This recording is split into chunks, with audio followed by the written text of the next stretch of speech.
अस्सलाम वालेकुम नाजरीन, आप देख रहे हैं नया पाकिस्तान और मैं हूं शहजाद इकबाल। सुप्रीम कोर्ट की जानिब से कराची में गैर कानूनी तामीरात के हवाले से मुख्तलिफ फैसलों ने कराची की तामीराती सनत से जुड़े सनतकार, बिल्डर्स और शहरियों को तशवीश और परेशानी में मुब्तला कर दिया है। Pakistan builders and developers association ने नस्ला टावर को गिराने के फैसले पर कराची में तामीराती काम रोककर हड़ताल की कॉल दी है और अपनी हड़ताल को मुल्क के दीगर सूबों तक फैलाने की बात की है।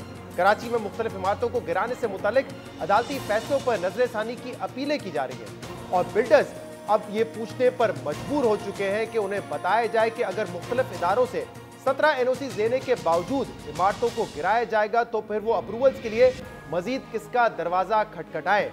ये आवाजें भी उठ रही हैं कि अगर तामीरात गैर कानूनी हैं तो माजी के मुख्तलिफ फैसलों की तरह नस्ला टावर को भी जुर्माना लेकर रेगुलराइज किया जाए और अगर ऐसा भी मुमकिन नहीं है तो कम से कम लोगों को हुकूमत या बिल्डर से मुआवजा दिलवाया जाए।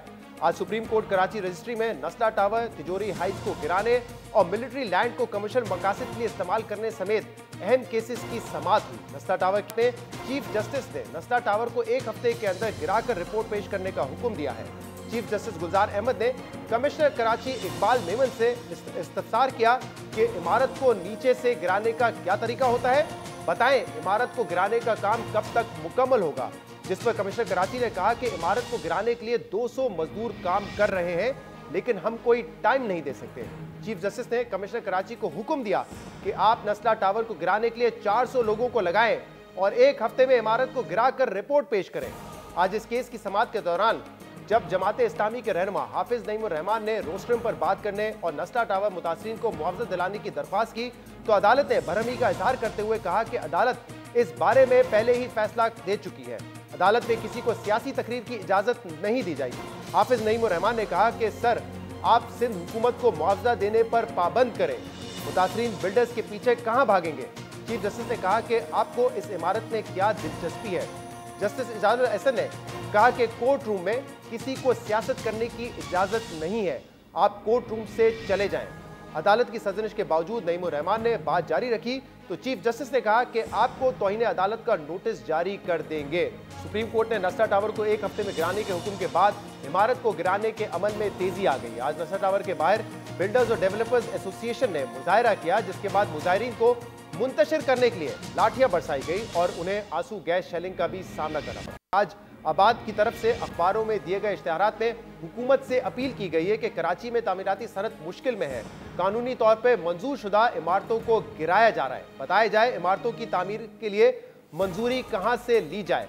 आबाद ने हुकूमत से अपील की है कि रियासत ये तय करे कि अप्रूवल्स कौन जारी करेगा क्योंकि मुतल्लिका इदारों से 17 एनओसीज हासिल करने के बावजूद बिल्डर्स और डेवलपर्स को हरासा किया जा रहा है। कराची में नस्ला टावर और तिजोरी हाइट समेत मुख्तलिफ इमारतों को गिराने के फैसले पर बेचैनी में इजाफा हो रहा है और ये सवाल भी उठ रहा है कि इमारतों को गिराने के बजाय रेगुलराइज करने के अहकाम क्यों नहीं जारी किए जा सकते, जबकि माजी में अदालतें हाई प्रोफाइल केसेस में ऐसे फैसले देती आई हैं। पिछले साल दिसंबर में सुप्रीम कोर्ट ने बनी गाला में गैर कानूनी तामीरात के केस में बनी गाला को रेगुलराइज करने का हुक्म दिया था, जिसके बाद वजीर आजम इमरान खान को भी अपनी रिहाइशगाह को रेगुलराइज करवाने के लिए 12 लाख का जुर्माना देना पड़ा था। जनवरी 2019 में सुप्रीम कोर्ट ने इस्लामाबाद ग्रैंड हयात टावर की लीज भी 17.5 अरब रुपए जुर्माना लगाकर बहाल कर दी थी, जबकि पिछले साल अप्रैल में पंजाब हुकूमत ने वफाकी हुकूमत की हिदायत पर पंजाब की 6000 गैर कानूनी सोसाइटीज को कानूनी शक्ल देने के लिए ऑर्डिनेंस जारी किया था, जिसके नतीजे में सिर्फ 2% पेनल्टी के बदले में उनके तमाम सोसाइटीज को क्लीन चिट दी गई थी। माजी के इन तमाम फैसलों और इकदाम की बुनियाद पर यह अपील की जा रही है कि सुप्रीम कोर्ट नस्ला टावर समेत दीगर इमारतों को भी इन्हीं फैसलों की रोशनी में रेगुलराइज करने का हुक्म दे। मगर फिलहाल नस्ला टावर को गिराया जा रहा है और नुकसान सियासतदानों, सरकारी अफसरान या बिल्डर्स का नहीं बल्कि सिर्फ आम शहरी का हो रहा है। पिछले हफ्ते पीपल्स पार्टी के रहनुमा सईद गनी ने सिंध असेंबली में खड़े होकर कहा था कि वो अदालत से कहेंगे कि लोगों को बेघर करने के बजाय सियासी रहनुमाओं या सरकारी अफसरान के खिलाफ हुक्म जारी किया जाए। वो किसी सूरत नस्ला टावर को गिराने के हुक्म पर अमल नहीं कर सकते। हर दौर में लोगों ने गलत किया होगा। मैं तो कह रहा हूं कि इस करारदाद में डाल दीजिए कि सरकारी अफसरों के साथ साथ जिन सियासी लोगों ने गलत किया उनको भी सजाएं दें, आप उनको भी देनी चाहिए, चाहे वो मुस्तफा कमाल हो चाहे वो सईद गनी हो, जिसने किया दें सजाएं सबको। आप लेकिन हमारी नालायकियों की वजह से, हमारे गलत फैसलों की वजह से, हमारे बर्बर रुकावट न डालने की वजह से जो लोग आबाद हो गए, हम बैठ के कहे जी सुप्रीम कोर्ट कह रहा उठा दो भाई, आप उठा दो, मैं तो नहीं उठा सकता हूं। सुप्रीम कोर्ट पे कंटेम्प्ट मुझे 1 लगी हुई है, 10 लग जाए, मैं ये अपने सर पे बोझ नहीं उठा सकता कि इस सूबे में रहने वाले लाखों लोगों के घर मसवार करने का कोई फैसला मैं मान लूं। सर अगर ये फैसला हो गया कि सारे घर तोड़ने में, यहां खड़े होकर कह रहा हूं मैं असेंबली छोड़ दूंगा। सर सईद गनी कह रहे थे कि पकड़ सियासी रहनुमाओं की, सरकारी अफसरान की होनी चाहिए, मगर यहां पकड़ सिर्फ आम आदमी की होगी। कराची में कायम गैर कानूनी इमारतों, फौजी जमीनों का नाजायज इस्तेमाल और नस्ला टावर समेत मुतअद्दिद इमारतों को गिराने का मामला जो है, इस पर हम बात करेंगे, इस पूरी सूरत पर बात करेंगे, जिसके लिए हमें ज्वाइन किया है आबाद के चेयरमैन मोहसिन शेखानी ने, और इसके अलावा हमारे साथ मौजूद है जमात इस्लामी के सीनियर रहनुमा हाफिज नईमुर रहमान। आप दोनों का बहुत बहुत शुक्रिया ज्वाइन करने के लिए। मोहसिन साहब, पहले आपकी तरफ आता हूं, और जो आज सूरत हाल पैदा हुई नस्ला टावर के पास, उस पर पहले बात कर लेंगे, क्योंकि आप लोगों ने कहा था पुरअमन एहतजाज होगा, कंस्ट्रक्शन एक्टिविटी बंद करने का आपने आज ऐलान किया था, लेकिन ये सूरत हाल बिगड़ कैसी गई? मामला लाठीचार्ज और आंसू गैस पे कैसे पहुंच गए? फिर देखिए, हमें खुद समझ नहीं आया। हम बिल्कुल एक ऐसी जगह खड़े हुए थे जहाँ बिल्कुल सिक्योर उसमें थे, लोग आ रहे थे, लोग बढ़ते जा रहे थे, और जब लोग बढ़ना शुरू हुए तो उन्होंने पता नहीं क्या हुआ, और ऊपर से उन्होंने ऑर्डर किया कि लाठीचार्ज करे। फिर उन्होंने शेलिंग करनी शुरू की, लोगों के सर फाड़ने शुरू कर दिए, और ऐसा लग रहा था जैसे हम लोग कहीं किसी और मुल्क में खड़े हैं। कोई हमारी तरफ से कहीं एक मुसहमत नहीं थी, सारे लोग खामोश खड़े हैं। उन्होंने कहा आप शराफत, हमने कहा नहीं, हम इस सर्विस रोड पे खड़े रहेंगे, और सर्विस रोड पे लोग आ रहे हैं, कराची के लोग सारे आ रहे हैं यकजहती में, लाइट इंडस्ट्री के लोग आ रहे हैं, बिल्डर डेवलपर आ रहे हैं। तो हम तो आज कारोबार बंद करके एक जगह खड़े हुए हैं, लेकिन पता हमें भी नहीं चला कि हम क्या कश्मीर में थे, हम फ़लस्तीन में थे। हमारे साथ इन्होंने जो रवैया किया, मेरे सीनियर वाइस चेयरमैन का हाथ टूट गया, मतलब लोगों के मुंह पे शेलिंग आई, इस तरह स्ट्रेट शेलिंग की है इन लोगों ने। तो समझ ही मतलब पता नहीं क्या है, ये बिजनेस कम्युनिटी है या हम कोई टेररिस्ट है, क्या है हमारे साथ, किस तरीके से इन्होंने बिहेव किया है। पुरअमन खड़े हैं, लोग आ रहे हैं, और हमें खुद समझ नहीं आ रहा ये क्या हो रहा है। तो मोहसिन साहब, क्या आप लोग जब वहां पे जमा हुए थे, आपका एहतजाज करने का मकसद ये था कि जो इस वक्त काम जारी है नस्ला टावर को गिराने का, उसमें रुकावट बने? क्या इस इंटेंशन से वहां गए थे आप लोग? देखिए, ऐसी कोई चीज़ नहीं थी। हम अवेयरनेस दिलवा रहे हैं, हम लोगों को बता रहे हैं जिनके इन्वेस्टमेंट्स है वो आबाद में आके पैसे मांग रहे हैं, वो बिल्डर के पास आ रहे हैं, तो हम लोगों को अवेयरनेस बताने की कोशिश कर रहे हैं कि हमको कोई ऐसा इदारा बताया जाए जहां से हम एक दफ़ा एनओसी ले लें, वो चैलेंजेबल ना हो। एक एनओसी कहीं से भी आप बोलें कोई सुप्रीम कोर्ट, आप बोले हाई कोर्ट, आप बोले कोई और इदारा, प्राइम मिनिस्टर दे दे।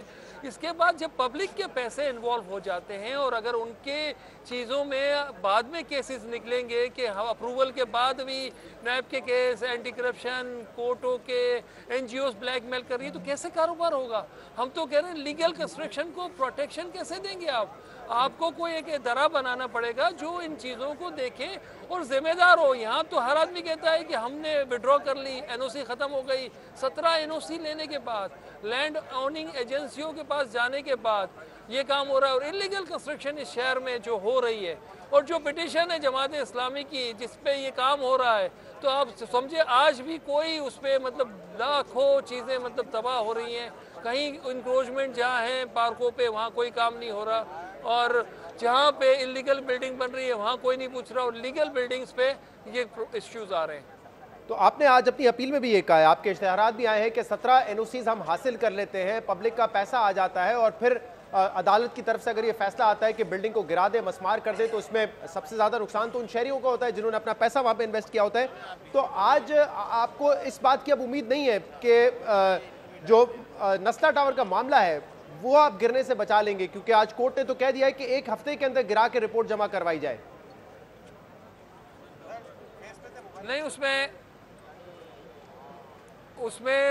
कोर्ट ने तो सारी चीज़ें की। हम एक अपील करते हैं कोर्ट से भी कोई लार्जर बेंच बनाया जाए, कोई केएमसी को सुना जाए, कोई सिंधी मुस्लिम सोसाइटी को आप देखें जिन्होंने ज़मीन दी, इदारों को पूछें। मतलब खाली बिल्डर ही जिम्मेदार है अगर आपका कहना है तो।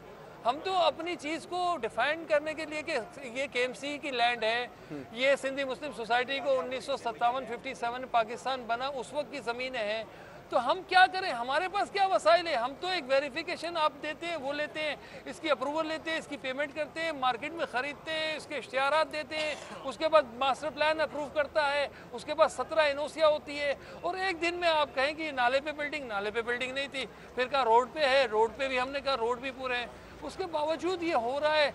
तो हम तो खुद परेशान है कि ये क्या होगा शहर के साथ। लोगों को किस तरीके से हम लोग, मतलब कोई आदमी आज के बाद किस तरीके से आपकी इंडस्ट्री पे भरोसा करेगा? तो हम तो ये कह रहे हैं बड़ा इंपॉर्टेंट है कानून बनाए, कानून वाली चीज मांग रहे हैं हम भी। हम कोई इलीगल चीज नहीं मांग रहे, हम तो कह रहे हैं कि एक ही कानून बनाए पूरे शहर में, और एक कानून में जिसने भी एक दफा अप्रूवल दे दी वो आइंदा उसको ऑन करे, वो जिम्मेदार हो। कल कोई बदल जाता है तो सब चीज़ें ख़त्म हो जाती है, तो ऐसा ना हो।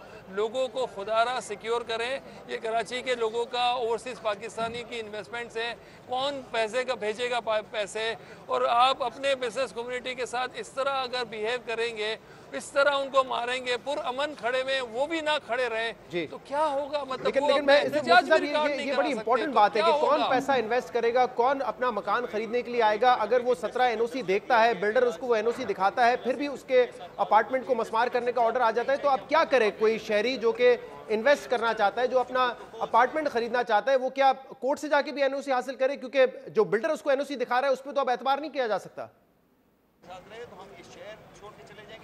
तो हमारा भी सिर्फ यही कहना है कि कोई एक इदारा बनाए, एक लेजिस्लेशन करे, फेडरल गवर्नमेंट, प्रोविंशियल गवर्नमेंट, और एक दफ़ा जब आप एनओसी दे दें तो उसके बाद अगर उसको में कोई भी डिफ़ॉल्ट आए तो उन इदारों की जिम्मेदारी होनी चाहिए। कोई भी प्रॉब्लम है तो उन इदारों का होना चाहिए, ना कि करोड़ों रुपए फीसें भरने के बाद, पब्लिक के पैसे लगने के बाद, बिल्डिंग बनने के बाद इन लोगों को घसीट के बाहर निकाला जाए। तो खुदा रहा इतना जुल्म ना करे शहर के साथ। वैसे ही बड़ी महरूमियाँ है शहर के साथ, इतनी टारगेट किलिंग से गुजर के आया है ये शहर, इतनी किडनैपिंग के बाद इतने मसाइल से गुजर रहा है, और उसके बाद थोड़े से कुछ हालात बेहतर हो रहे हैं, तो इसके बाद ये हालात नजर आ रहे हैं। तो कैसे होगा? लोग यहाँ से शिफ्टिंग हो जाएगी, लोग बिजनेस एक्टिविटी दूर चली जाएगी, यहाँ रोजगार नहीं मिलेगा, यहाँ लोगों बच्चे इंजीनियर आर्किटेक्ट निकलेंगे, उनको जॉब्स नहीं मिलेगी।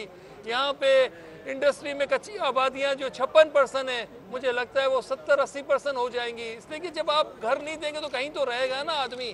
तो 56% कच्ची आबादियाँ शहर में जो बनी है वो किसने बनाई है? Supreme court. मोहसिन साहब, मुझे अगर मौका दे, मैं नईम साहब ने भी आज कोशिश की, क्योंकि कल नईम साहब ने पहले तो गए नस्ला टावर, वहां पे आपने रोक दिया, जो मसमार करने की कोशिश थी, आपने कहा कल मैं सुप्रीम कोर्ट जाऊंगा। आज आप बड़ी उम्मीद लगा के गए भी थे नईम साहब सुप्रीम कोर्ट, मामला क्या हुआ? क्या आप बात करना चाहते थे? क्या आपका मुतालबा था वहां पर, जिस पर आप कहते हैं कि आपको बात नहीं करने दी गई और कहा गया कि तौहीन अदालत का नोटिस आपको दे दिया जाएगा?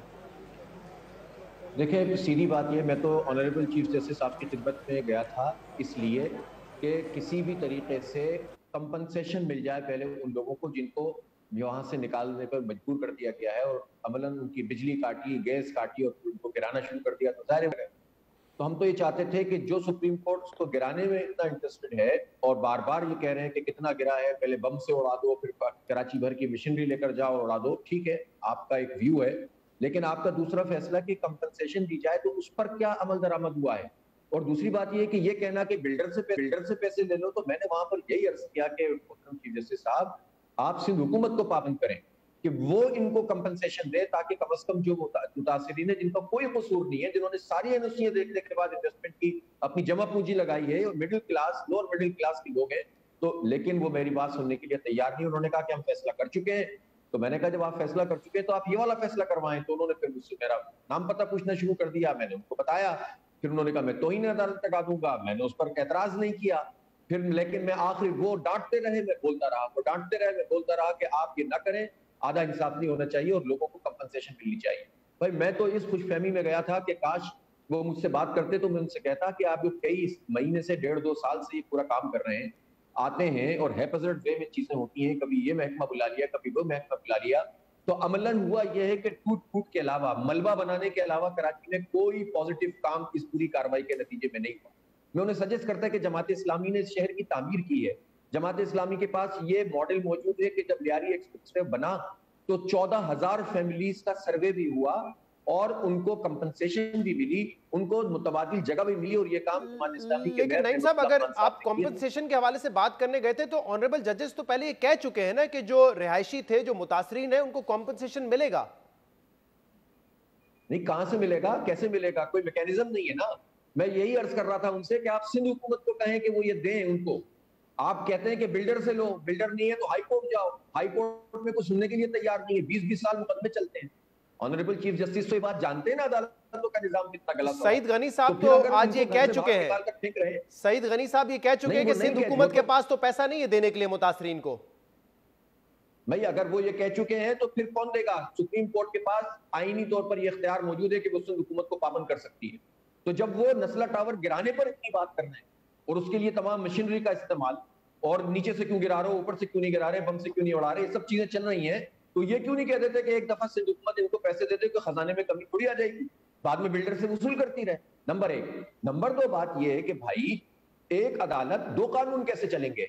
नस्ला टावर के लिए अलग कानून, हयात रेजेंसी के लिए अलग कानून। वहां पर देखे ना, इस बेंच में वो ऑनरेबल जज भी मौजूद थे जो उस बेंच में भी मौजूद थे, जो हयात रेजेंसी में मौजूद था, और वहां ये कहा जा रहा था कि चूंकि अब इतनी बन चुकी है लिहाजा जो है वो इसको जुर्माना आयद करके रेगुलराइज कर दिया जाए। नस्ला टावर पर इनका कानून वो नहीं था। तो मैं हैरान हूं, एक ही अदालत है और 2 तरह के फैसले हैं। तो यही तो मैं अर्ज करने गया था कि आप काइंडली आप इसको ह्यूमैनिटेरियन ग्राउंड पर देखें, लेकिन वो बात नहीं सुनी गई। तीसरी बात यह है कि बनी गाला भी तो रेगुलराइज हुआ है ना।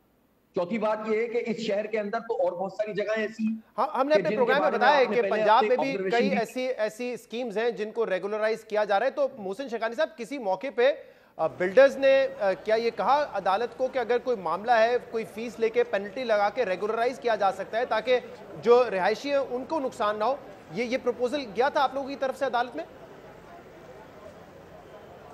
बिल्कुल गया था, बिल्कुल। उन्होंने, हमारे लॉयर्स ने कहा था कि अगर आप खुद फैसले में लिख रहे हो 780 गज ज़मीन सही है और 341 गज ज़मीन सही नहीं है, तो 341 गज ज़मीन को रेगुलाइज कर दिया जाए। अगर कोई पेनल्टीज़ हैं जिस तरह दूसरे लोगों से ली गई है वो ले ली जाए। तो वहाँ पे कोई रिस्पांस नहीं था। हम यही तो कह रहे हैं कि अलग अलग जगहों पे अलग अलग फैसले हैं। कहीं 16,000 एकड़ को रेगुलाइज कर दिया जाता है कि ये ज़मीन पूरी दे दी जाती है, और एक जगह 300 गज ज़मीन के लिए पूरे लोगों को बाहर निकाल के तोड़ दी जाती है, और उनको कंपनसेशन के लिए भी वो दर दर घूमते रहेंगे ना, कहाँ हो जाएंगे? पहले आप बात क्या कर रहा है, बिल्डर क्या कर रहे हैं? कोई तरीकेकार है कॉम्पनसेशन देने के हवाले से? कोई नजरसानी कर रहे हैं आप इस पे कि कैसे इनको कॉम्पनसेशन दिया जाए? क्योंकि एक तो मामला जो आपने उठाया बिल्कुल दुरुस्त है कि एनओसीज आपको मिल गए थे, लेकिन अब लोगों का एतमाद कैसे बहाल होगा? वो तो कॉम्पनसेशन मांग रहे हैं। डेफिनेटली आबाद उस पर काम भी कर रहा है, लोगों के साथ भी बैठ रहा है और कोशिश कर रहा है कि उनको उनकी जो अमाउंट दी गई है उस पर वो ज़मीन जो उसकी सेल होती है तो उसको कहीं ना कहीं कंपनसेट कर दिया जाए।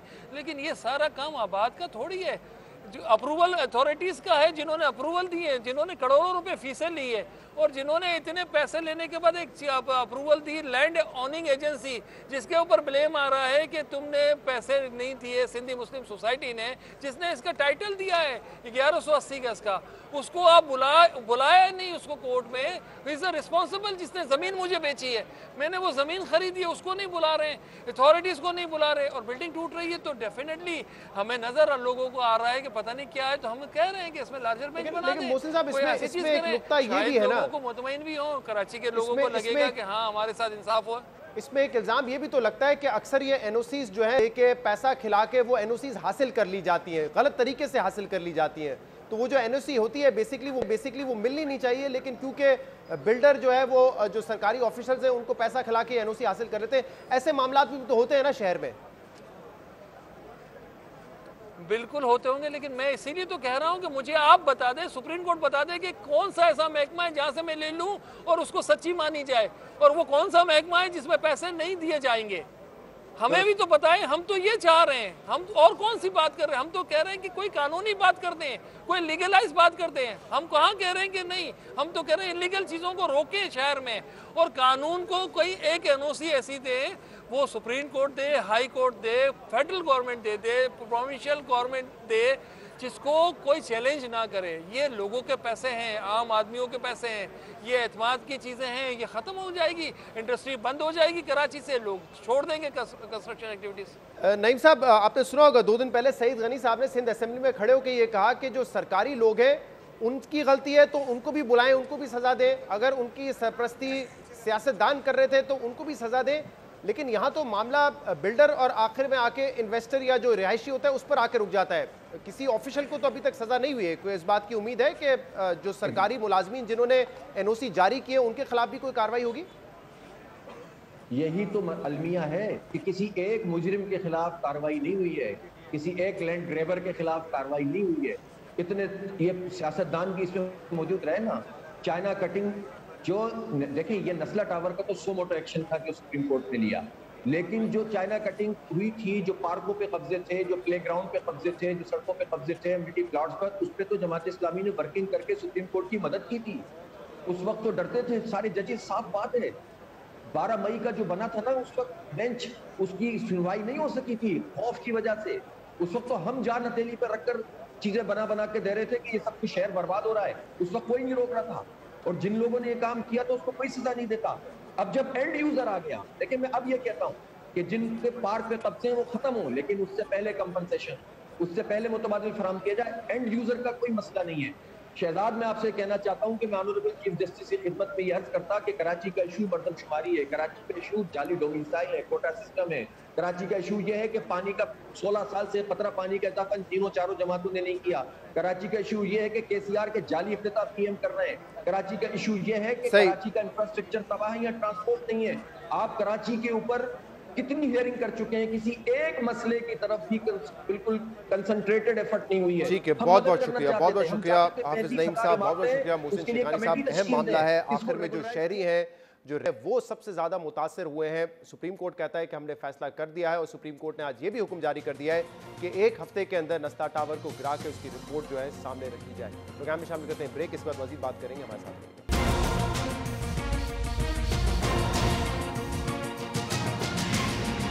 Welcome back. चंद रोज पहले साबिक चीफ जस्टिस साकिब निसार की एक मुबैना ऑडियो लीक सामने आई। साकिब निसार की ये ऑडियो तहकीकाती सहाफ़ी अहमद नूरानी ने अपनी वेबसाइट फैक्ट फोकस पर अपलोड की। अहमद नूरानी ने इस ऑडियो की सेहत जांचने के लिए अमरीकी लेबॉर्ट्री से इसकी फॉरेंसिक भी करवाई और इस फॉरेंसिक रिपोर्ट को भी अपनी खबर में शामिल किया। इस मुबैना ऑडियो लीक में यह तासुर मिल रहा है कि साबिक चीफ जस्टिस साकिब निसार नून लीग के कायद नवाज शरीफ को सजा दिलवाने और इमरान खान को लाने की बात कर रहे हैं। Let's be a little blunt about it. Unfortunately, हमारे पास जजमेंट्स इदारे में थे, इसमें मियां साहब को सजा देनी है। वो कहा गया कि हमने खान साहब को लाना है, कहा है जी अब करना पड़ेगा। बेटी को भी नहीं, मेरे ख्याल से बेटी को सजा देना अब बिल्कुल जायज है। मैंने अपने दोस्तों से कहा कि जी इसमें कुछ किया जाए, और मेरे दोस्तों ने उससे इत्तेफाक ले लिया। इंडिपेंडेंस और जुडिशरी भी नहीं रहेगी तो चलें। साकिब निसार के ऑडियो सामने आने के बाद क़यास-आराइयों और इल्जाम तराशियों का एक सिलसिला शुरू हो गया। नून लीग ने इसको नवाज शरीफ की बेगुनाही के हक में गवाही कहा, जबकि हुकूमत ने इस ऑडियो को जाली करार दिया कि अदलिया को बदनाम करने की नून लीग की एक कोशिश है। लेकिन इसके बाद समा टीवी इस ऑडियो लीक के चंद जुमले सामने लाया, जिसमें दिखाया गया कि ये जुमले किसी गुफ्तगू का हिस्सा नहीं, बल्कि ये जुमले साकिब निसार की अपनी तकरीर में इस्तेमाल किए गए थे। समा टीवी की इस रिपोर्ट के सामने आने के बाद तहरीक इंसाफ ने इस ऑडियो लीक को जाली करार दिया, जबकि नून लीग की नायब सदर मरियम नवाज ने कहा कि टीवी की ये रिपोर्ट में ऑडियो के जितने जुमले साकिब निसार की तकरीरों से मैच किए गए हैं वो बेमायनी है। उन्होंने ऑडियो के उन जुमलों को असल कंटेंट करार दिया जिनमें मुबैना तौर पर नवाज शरीफ और इनकी बेटी यानी कि मरियम नवाज की सजा का जिक्र है और खान साहब यानी कि इमरान खान को लाने की बात की गई है। 3 जुमले जिनका असल मुद्दे से कोई ताल्लुक नहीं है, आपने उनको कंट्रोवर्शियल बना के, तो मैं आपसे ये पूछना चाहती हूँ कि अगर वो 2-3 जुमले किस तकरीर से लिए गए हैं वो आपने बता दिया, तो ये जुमले जो क्रक्स ऑफ द मैटर है मैं पढ़ती हूँ आपके सामने। उन्होंने कहा कि अनफॉर्चुनेटली हमारे पास जजमेंट्स इदारे देते हैं और इसमें कहा गया है कि मियाँ साहब को सज़ा देनी है और कहा गया कि हमने खान साहब को लाना है। बनता है या नहीं बनता अब करना पड़ेगा, बेटी को भी नहीं। तो जो साहब दूसरी साइड से फ़ोन पे हैं वो उनको ये कह रहे हैं कि बेटी की सज़ा तो नहीं बनती। तो उन्होंने कहा कि मैंने अपने दोस्तों से भी यही कहा है कि इसमें कुछ किया जाए, लेकिन मेरे दोस्तों ने मुझसे इत्तफाक नहीं किया। मरीम नवाज ने सवाल उठाया कि साकिब निसार की ऑडियो के वो जुमले कहां हैं जिनमें मियां साहब, खान साहब और बेटी के अल्फाज इस्तेमाल हुए हैं, मगर जिन लफ्जों पर मरीम नवाज सवाल उठा रही हैं वो भी साकिब निसार की माजी की तकारीर में से मिल गए हैं। जियो न्यूज के आर्काइव ने साकिब निसार की 95 तकारीर सुनकर वो मिसिंग अल्फाज ढूंढ लिए हैं कि साकिब निसार ने ये अल्फाज कब, कहां और किस तकरीर में बोले हैं। वो अहम लफ्ज आपको एक एक करके दिखाते हैं। मुबैना ऑडियो लीक में लफ्ज था मियां साहब। साकिब निसार ने ये लफ्ज किस तकरीर में बोला, देखिए। मियां साहब को सजा देनी है। मियां साहब को क्रिकेट से बहुत शौक था। इसी तरह लीक्ड ऑडियो में सजा और देनी के अल्फाज भी इस्तेमाल हुए। ये अल्फाज साकिब निसार ने किस किस मौके पर बोले, देखिए। सजा देनी है। जो भी सजा तजवीज़ की बहुत तवज्जो देनी है। जो भी सजा तजवीज़ की बहुत तवज्जो देनी है। लीक होने वाली ऑडियो में एक और लफ्ज खान साहब भी आया। साकिब निसार की तकरीर में ये लफ्ज कहां इस्तेमाल हुआ, ये भी देखिए। खान साहब को बुलाना है। खान साहब ने बड़े प्यार से कहा। खान साहब ने बड़े प्यार से कहा। इसी तरह साकिब निसार की मुबैना लीक ऑडियो में एक लफ्ज बेटी इस्तेमाल हुआ। अब सुनिए कि साबिक चीफ जस्टिस साकिब निसार ने लफ्ज बेटी किस तकरीर में और किस कॉन्टेक्स्ट में इस्तेमाल किया है। करना पड़ेगा, बेटी को भी नहीं। हमारे एक जज साहब की बेटी का कोई एक्सीडेंट हो गया। इसी तरह मुबैना लीक ऑडियो में जजमेंट का लफ्ज भी इस्तेमाल हुआ है। अब साकिब निसार की तकरीर में जजमेंट का लफ्ज कहां और कैसे आया, ये भी देखिए। अनफॉर्चुनेटली हमारे पास जजमेंट इदारे के थे। मेरे पास ये judgement of the Supreme Court आज मौजूद है। इस जजमेंट में लफ्ज ब लफ्ज हमने इसको इनकॉर्पोरेट कर दिया था। यानी मरीम नवाज जिन जुमलों को ऑडियो लीक का क्रक्स करार दे रही थी, उन्हें मायने खेस कह रही थी, वो अल्फाज भी साकिब निसार की तकारीर में इस्तेमाल हो चुके हैं। अब इस यूनिस की तहकीक के बाद इस ऑडियो की क्रेडिबिलिटी पर मजीद सवालात पैदा हो गए कि क्या वाकई ये ऑडियो साकिब निसार की मुख्तलिफ तकारीर में से लफ्ज उठाकर जालसाजी से तैयार किए गए। इस ऑडियो को रिलीज करने वाली न्यूज वेबसाइट का दावा है कि ये ऑडियो गैरेट डिस्कवरी नामी इदारे से फॉरेंसिक कराकर रिलीज की गई है। ऑडियो क्लिप की फॉरेंसिक करने वाले इदारे के सीईओ ने डॉन को इंटरव्यू में एक अहम हकीकत बयान की है। उन्होंने कहा है कि आप एक चीज रिकॉर्ड करें और फिर दूसरी डिवाइस से उसकी रिकॉर्डिंग करें तो दूसरी डिवाइस से होने वाली रिकॉर्डिंग असल लगेगी। एंड्रयू गैरेट ने यह वजाहत की है कि उनके इस बयान को क्लिप की तस्दीक या तरदीद ना समझा जाए। उन्होंने मजीद कहा कि मेरे कहने का यह मतलब नहीं कि इस क्लिप के केस में भी ऐसा ही हुआ है। क्रेडिबिलिटी का मामला रिपोर्टर की जिम्मेदारी है। रिपोर्टर को यह क्लिप कहां से मिला, मुझे इसका इल्म नहीं है। यानी कि फॉरेंसिक के सीईओ कह रहे हैं कि अगर चंद लफ्जों को जोड़कर जुमले बनाए जाए और उनको दूसरी डिवाइस पर रिकॉर्ड किया जाए तो फॉरेंसिक में इसका जाली साबित होना मुमकिन नहीं होगा। इस ऑडियो लीक को लेकर नून लीग तहकीकात का मुतालबा कर रही है, कह रही है कि अदलिया को चाहिए कि सुमोटो नोटिस लिया जाए, जबकि हुकूमत इसको जाली करार दे रही है और हुकूमत तहकीकात के लिए तैयार नहीं है। अब इस मामले को आगे कैसे बढ़ना चाहिए, क्या इसकी तहकीकात होनी चाहिए, इस पर हम बात करेंगे और जो सवालात उठ रहे हैं इस ऑडियो के हवाले से उस पर भी बात करेंगे एक ब्रेक के बाद।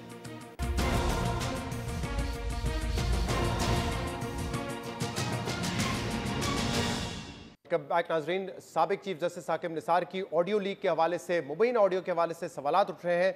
सवाल ये उठ रहे हैं कि क्या इस ऑडियो का मकसद इदारों को बदनाम करना था या इदारों को इन्फ्लुएंस करके एक वजीर आजम को सजा दिलवाई गई और इलेक्शन में धांधली की गई। इस पर बात करने के लिए हमारे साथ मौजूद है PMLN के सीनियर रहनुमा मोहम्मद जुबैर साहब। जुबैर साहब, बहुत बहुत शुक्रिया वक्त देने के लिए। पहले समा टीवी ने कुछ जुमले बताए कि वो जुमले किसी डिस्कशन का हिस्सा नहीं थे, वो साकिब निसार की तकारीर में से उठाए गए थे। फिर मरीम नवाज ने सवाल किया कि जो क्रक्स जुमले थे, जो अहम जुमले थे, जो अल्फाज थे मियाँ साहब, खान साहब, बेटी, ये लफ्ज़ उसमें नहीं है। लेकिन अब जियो आर्काइव ने जो तहकीक की है, जो उन्होंने 95 तकारीर सुनी है, उनमें ये लफ्ज़ भी निकल आए हैं, जिसके बाद इस ऑडियो की जो क्रेडिबिलिटी है, इसकी साख है, उस पर मजीद सवाल उठ गए हैं कि क्या ये जज को बदनाम करने के लिए लाई गई थी या इसको बतौर सबूत पेश किया गया था। एक तो शहजाद वो मैंने सुना है जो आपने अभी जियो की तहकीक के हवाले से बात की है, अब जाहिर है हमने तो कभी भी नहीं चैलेंज किया था कि साकिब निसार ने मियां साहब कभी नहीं कहा होगा या जजमेंट कभी नहीं कहा होगा, बट वो जो क्रक्स हम कह रहे हैं, क्रक्स वो बड़ा इंपॉर्टेंट है हमारे लिए कि वो एक साथ। उससे पहले जाने से पहले मैं एक तो साकिब निसार के हवाले से एक्सपोज कर दूं। पहले दिन जब ये आया था और मुझे नहीं पता जियो पर उस दिन चला था ये नहीं चला था, ARY पर तो 100% चला था, जिसमें साकिब निसार साहब का जो पहला रिस्पॉन्स था ये मेरी आवाज नहीं है, मेरी आवाज नहीं है ये कहा था ना।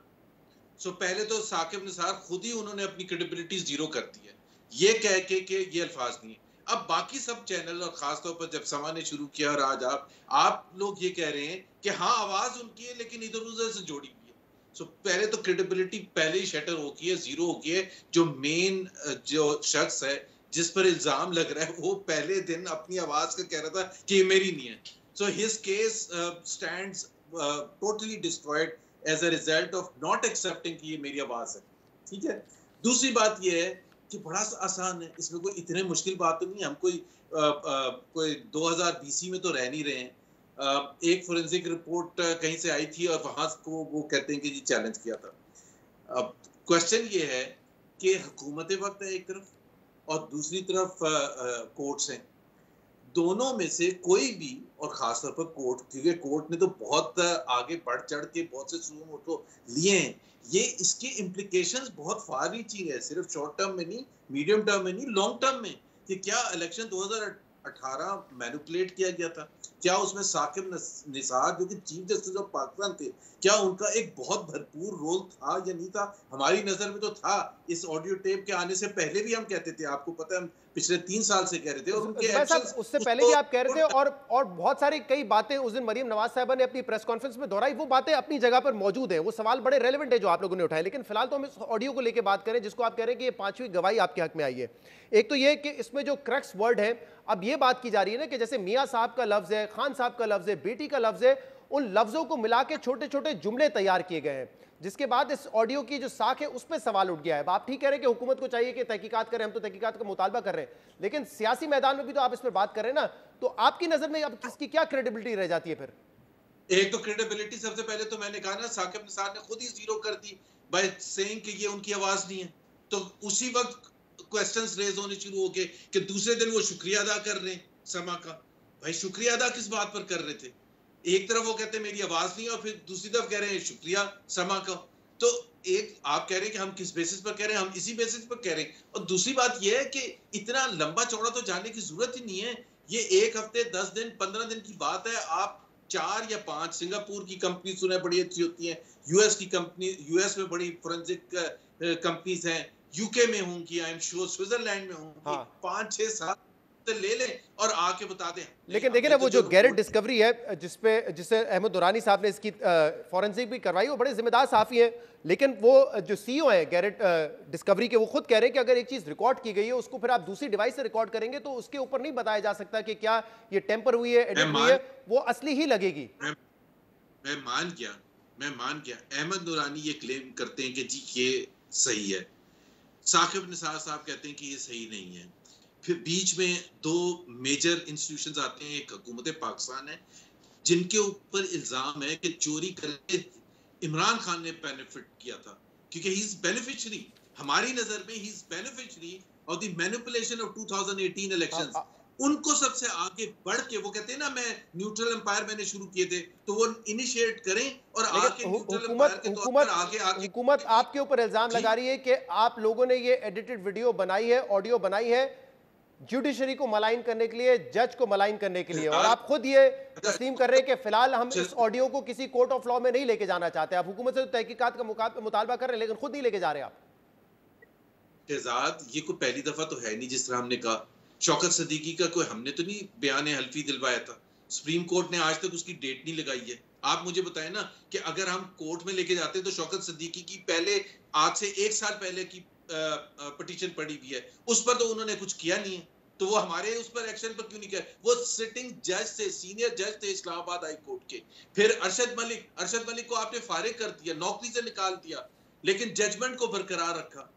कम से कम एज अ मिनिमम ये तो कह सकते थे कि जी ये रिव्यू करें, दोबारा केस होना तो चाहिए। आप हुकूमत से ही क्योंकि जब तहकीकात का आपने मुतालबा जज करते रहेंगे, खुद आप इसको कोर्ट ऑफ लॉ में नहीं लेके जाएंगे। लेकिन अगर ये अब जिस तरह सामने आ गई कि पहले भी जुमले थे, बड़े बड़े जुमले थे, जैसे मिसाल के तौर पे आप दुरुस्त कह रहे हैं, मैंने अपने दोस्तों से भी कहा, उन्होंने मेरी बात से इत्तेफाक किया, ये कोइंसिडेंस नहीं हो सकता कि ये तकिया कलाम हो और ये तकरीर में भी हो और ये उस कन्वर्सेशन में भी आ जाए।